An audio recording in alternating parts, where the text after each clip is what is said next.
Good evening to all present. Welcome to Pursuit for Enlightenment. I am your host Rahul Mehta. So, we are going to start with chapter number 1, that is computer system. For introduction to computer system, a computer is an electronic device. इसका मतलब ये है कि आपका जो system है, आपका जो कंप्यूटर है, आपका ये जो फ़ोन है या लैपटॉप है, इसे चलने के लिए इलेक्ट्रिसिटी की ज़रूरत पड़ती है। That means without of electricity it is of a no use. Coming to the next point, it is a combination of hardware and software. अब इसका मतलब ये हुआ कि आपका जो सिस्टम है ये हार्डवेयर और सॉफ्टवेयर से बना है। Hardware is something which is tangible, which can be seen, जिसे आप टच कर सकते हो, जिसे आप फील कर सकते हो, जैसे कि आपका मॉनिटर, आपका कीबोर्ड, आपका माउस। और जो सॉफ्टवेयर है वो क्या हुआ, it is basically the commands, the set of commands जो आपके सिस्टम को रन करने में हेल्प करती हैं, जैसे कि आपके माइक्रोसॉफ्ट वर्ड हो गया, office, power point, tally software हो गया या एडोब फोटोशॉप। तो ये सॉफ्टवेयर्स हैं, ये आपको हेल्प करते हैं सिस्टम को चलाने में। It comprises of CPU, input output devices and storage devices. इसके अंदर जो सबसे इम्पॉर्टेंट कंपोनेंट है वो है सीपीयू, माने सेंट्रल प्रोसेसिंग यूनिट, जो कि इस कंप्यूटर का ब्रेन होता है। Input output devices, input devices वो होंगे जिसे हम कंप्यूटर के अंदर इंस्ट्रक्शंस लोड करते हैं या इंस्ट्रक्शंस देते हैं, जैसे कि कीबोर्ड। और दूसरी तरफ आउटपुट डिवाइसेस वो डिवाइसेस होती हैं जिस पे हमें रिजल्ट मिलता है, चाहे वो साउंड की फॉर्म में स्पीकर से मिल रहा है या हमें टेक्स्ट की फॉर्म में या वीडियो के फॉर्म में हमें मॉनिटर की स्क्रीन पर दिख रहा है।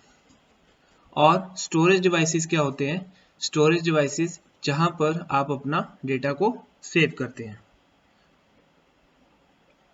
All above function together to make a desired output। अब क्या होता है, जब ये सारी डिवाइसेस आपस में मिल के काम करती हैं तो एक ये आउटपुट देती हैं, और वो आउटपुट यूज़र के लिए बहुत ही लाभदायक सिद्ध होती है जब उसे कोई डिसीजन लेना होता है।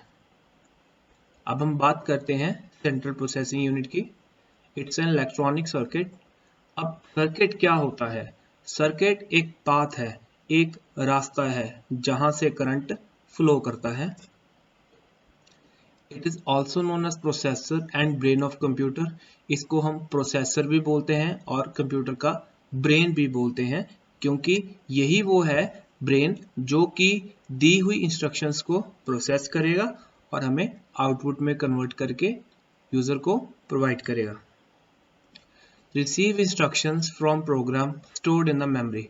तो आपको जो ये सीपीयू है ये इंस्ट्रक्शंस जो है ये रिसीव करेगा, क्योंकि आपका जो कंप्यूटर है, जो मशीन है, दैट इज नॉट इंटेलिजेंट। इसको काम करने के लिए इंस्ट्रक्शंस चाहिए, और इंस्ट्रक्शंस कहाँ से लेगा? मेमोरी से। अब आप ये देखना, इंस्ट्रक्शन कभी भी अकेली सिंगल इंस्ट्रक्शन सेव नहीं होती। इंस्ट्रक्शंस बहुत ज़्यादा मिलकर एक प्रोग्राम क्रिएट करती हैं। मतलब जब बहुत सारी इंस्ट्रक्शंस मिल जाती हैं तो एक प्रोग्राम बनता है। वो प्रोग्राम मेमोरी में, यानी कि रैंडम एक्सेस मेमोरी रैम के अंदर सेव होता है, वहां से सीपीयू इंस्ट्रक्शंस को उठाता है। It performs arithmetic and logical operations. अब ये क्या करता है, ये आपका सिस्टम जो है वो अरिथमेटिक यानी कि मैथमेटिकल और लॉजिकल फंक्शंस परफॉर्म करता है। जैसे अगर आपने देखना हो कि कौन सा नंबर कोई किसी से छोटा है या बड़ा है, और जब वो ये सारे mathematical, arithmetic and logical operations कर लेता है तो ये जो रिजल्ट होता है उसको मेमोरी में सेव कर देता है। It stores the data in register also. जो आपका सीपीयू है वो डेटा को रजिस्टर्स में सेव करता है। अब रजिस्टर वो नहीं है जो आप कॉपी समझ के जिसमें आप लिखते हो। रजिस्टर एक लोकल मेमोरी होती है। किसकी होती है? आपके सीपीयू की। अब सीपीयू उस लोकल मेमोरी में क्या सेव करता है। अब मानो अब आपने CPU को एक टास्क दिया जिसमें आपने CPU को 2 + 3 + 5 इनपुट दी, ठीक है। अब CPU पहले 2 + 3 को ऐड करेगा, 2 + 3 क्या हुआ 5, और 5 के बाद दोबारा 5 ऐड करेगा तो जो होगा 10। तो आपका फाइनल आंसर 10 आया जो कि आपकी स्क्रीन पे डिस्प्ले होगा। बट वो 10 आने से पहले जब पहले दो नंबर ऐड हुए थे यानी कि 2 और 3, तो वो जो 2 और 3 थे वो क्या था, वो मिलके 5 बना था, और वो वाला 5 आपका क्या था, इट्स अ इंटरमीडिएट रिजल्ट, मतलब कि आधा रिजल्ट, बीच का रिजल्ट जो आया था। तो इस तरह के जो रिजल्ट्स होते हैं वो आपके रजिस्टर्स में सेव होते हैं। It has two main components, ALU and CU. ALU arithmetic and logic unit and control unit. Arithmetic logic unit जैसे मैंने आपको पहले बताया था, ये अरिथमेटिक और लॉजिकल ऑपरेशंस परफॉर्म करता है, और CU क्या करता है, सीक्वेंशियल ऑपरेशंस इंटरप्रेट करता है और डेटा को गाइड करता है। अब CU यानी कि कंट्रोल यूनिट, इसको आप ध्यान से समझो। CU का काम होता है, अब यूजर ने इंस्ट्रक्शन दे दी कंप्यूटर को, अब वो इंस्ट्रक्शन मेमोरी में सेव हो गई। अब CPU ने क्या करना है, उन इंस्ट्रक्शंस को उठाना है। अब ये कंट्रोल यूनिट ही है CPU की जो कि मेक श्योर करेगी कि इंस्ट्रक्शंस जो है वो सीक्वेंस में अरेंज हो, मतलब जो इंस्ट्रक्शन पहले आई है उसे पहले एग्जीक्यूट करे, जो बाद में आई है उसे बाद में एग्जीक्यूट करे, ठीक है। कई बार जब आप अपने सिस्टम पर मल्टीटास्किंग करते हैं, मान लो आपने नोटपैड पहले ओपन किया, बाद में VLC मीडिया प्लेयर ओपन किया, तो नोटपैड पहले खुलेगा और VLC बाद में। ये किसकी वजह से हो रहा है, कंट्रोल यूनिट की वजह से।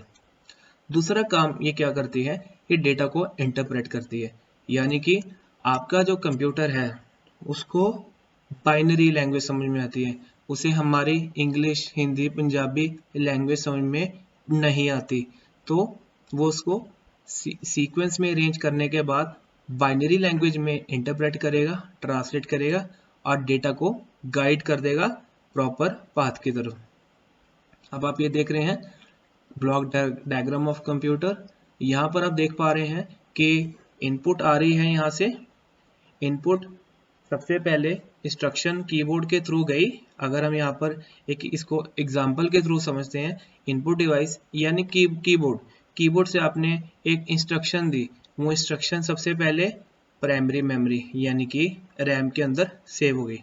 अब वो इंस्ट्रक्शन को कंट्रोल यूनिट ने उठा लिया और वहाँ पे अरिथमेटिक लॉजिक यूनिट को उसको इंटरप्रेट करके दे दिया। अब ALU ने उसके ऊपर लॉजिकल ऑपरेशन लगा के रिजल्ट दोबारा किसको दे दिया, कंट्रोल यूनिट को, और बाद में कंट्रोल यूनिट ने जो रिजल्ट है वो प्राइमरी मेमोरी को दे दिया।